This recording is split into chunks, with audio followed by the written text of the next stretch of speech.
Good evening, StreamYard and YouTube fans. And I just compiled the standings for week after week 7. And I was going to kind of go over that and the week 8 games. We will have one more week after this in the month of May. And then we'll be moving after that week. So we got 2 more weeks and we will be in June. So we basically have 12 more games before we are in June. But your standings so far after week 7 is Portland is in first, North Carolina is in second, San Diego is in third, and North Carolina and San Diego tied with 13 points. And then these next teams are tied with 10, and that is Seattle, Washington, LA, and Chicago.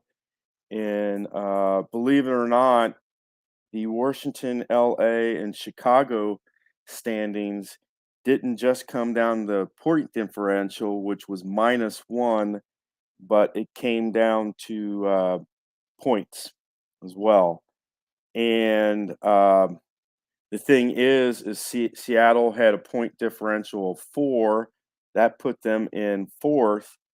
Otherwise, if they would have been, 1, they at the -1, it would have come down to points, and then Washington would have been in 4th, and Seattle would have been in 5th. But as it stands, Portland, North Carolina, San Diego, Seattle, Washington, LA, Chicago. In 8th is Louisville. So basically, if they can win a game, they'd jump from 8 all the way to 4th place. After that, you have Kansas City in 9th, Houston at 10, Orlando at 11, and New York is in last place. They've 1 win, 1 loss.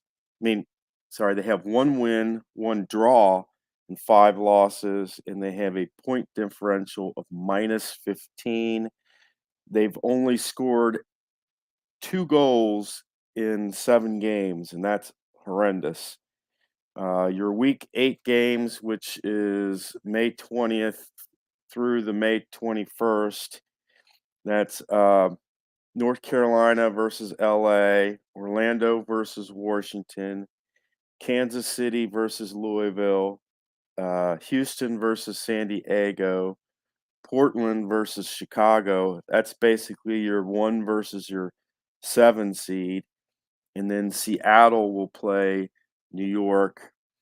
And literally anything can happen, because if New York wins, they can jump from last place to 9th place just that quick. But they'd have to win. If Houston were to tie and Kansas City were to lose, then it would come down to point differential as who's 9th and who's 10th in that. But it's one of these where just a win or a loss is the difference between 1 spot or as much as possibly 4 spots in the standings.